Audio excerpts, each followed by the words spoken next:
उत्तर प्रदेश के अलीगढ़ में एक मोहतरमा है, मोमिना, कलिमा पढ़ने वाली एक हमारी बहन, और उन्होंने अपने घर में एक दुर्गा माता की मूर्ति लाकर उसको रखा और 9 दिन तक उसकी पूजा की।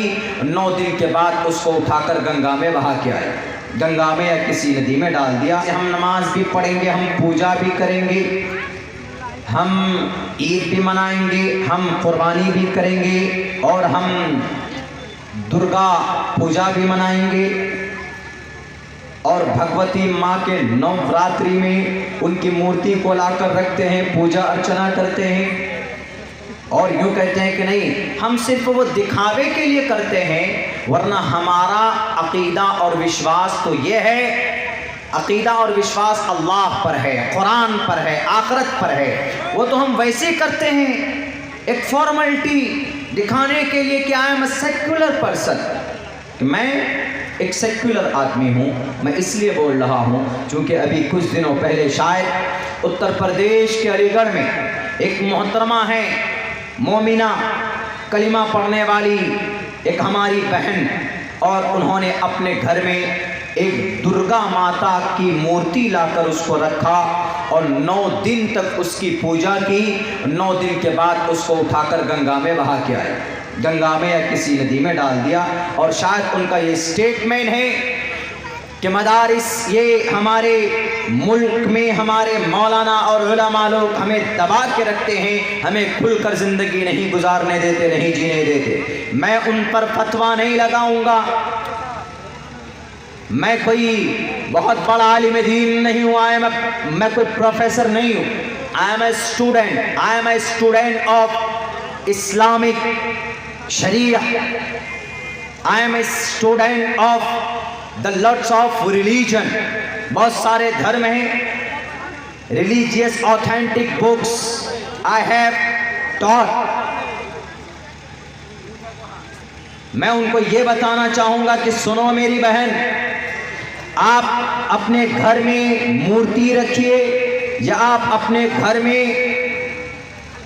कलीसा या चर्च बनाइए, हमें उससे कोई सरोकार नहीं। आप इस देश में रहते हैं, देश का कानून हर किसी को आज़ाद बनाया है, देश का कानून, शरीयत नहीं। मेरे अल्फाज पर गौर करना मोहतरमा, हम आपको नहीं कह रहे कि यू आर डिसबिलीवर और आप धोखेबाज हैं, आप अल्लाह के साथ मक्र करते। अल्लाह के नबी अलैहिस्सलाम ने साफ लफ्ज़ों में अपने हदीस में बयान किया, मन तशब्बह बिक़ौमिन फहुव मिन्हु।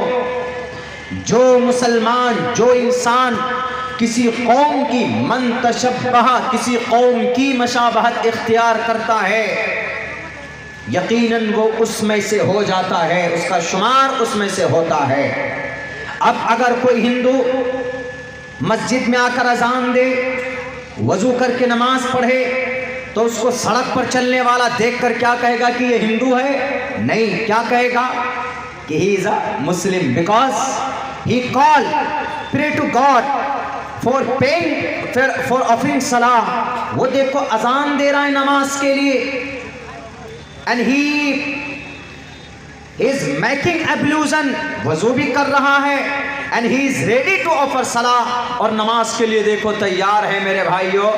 तो सब आदमी यही कहेगा कि वो हिंदू नहीं बल्कि मुसलमान है, क्योंकि मुसलमान अजान देता है, वजू करता है नमाज पढ़ने के लिए। कोई भी आदमी, अब अगर कोई मुस्लिम है, दाढ़ी नहीं है, टोपी नहीं है, दाढ़ी है, टोपी नहीं है सर में, लेकिन आप देखेंगे कि अगर वो किसी मंदिर के सामने जाकर नतमस्तक होकर और वो किसी मंत्र को पढ़ता है या पूजा अर्चना करता है या नारियल तोड़कर या वहाँ पर कोई और हवन करता है, गायत्री मंत्र पढ़ता है, ब्रह्मा सूत्र पढ़ता है या कोई और श्लोक पढ़ता है, या शिवरात्रि के अंदर या नवरात्रि के अंदर व्रत रखता है और जनाब वो चढ़ावा चढ़ाता है, प्रसाद बांटता है, लेता है, माथे पर तिलक भी लगाता है, तो ऐसी सिचुएशन में बताइए नाम उसका अब्दुर्रहमान है। अगर कोई अजनबी आदमी को कहेंगे कि ये कौन आदमी है, बताओ ज़रा ये कौन है, हिंदू है कि मुसलमान है कि क्रिश्चियन है, वह आँख बंद करके ये कहेगा कि ये हिंदू है, क्योंकि ये पूजा भी कर रहा है, झुक भी रहा है, हाथ को भी जोड़कर सामने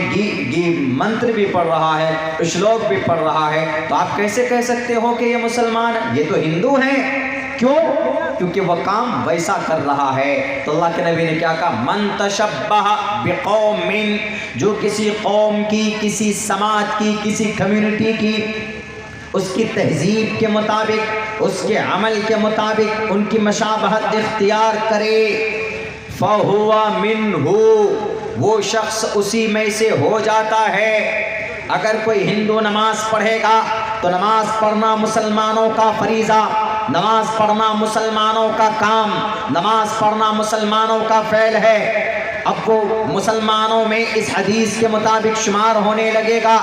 लेकिन अगर कोई मुसलमान नवरात्रि में दुर्गा पूजा में अगर मूर्ति सामने रखकर उसके सामने नतमस्तक होकर अगर उसकी पूजा करता है और वो यूँ कहता है या कहती है कि मेरे दिल में खुदा है, मेरे दिमाग में खुदा है, मैं दिल से उसको नहीं करती हूँ, मैं एक सियासी लीडर हूँ, मैं एक प्रभारी हूँ किसी डिस्ट्रिक्ट की, मैं किसी मखसूस पार्टी से ताल्लुक़ रखती हूँ ताकि हमारे जनता नाराज़ ना हो, वो खुश होते रहें, उनको खुश करने के लिए मैं ये काम करती हूँ और भारत का संविधान हमें इजाज़त देता है, इसलिए मैं ये काम करती हूँ। इसलिए मौलानाओं को इजाज़त नहीं है कि मेरे खिलाफ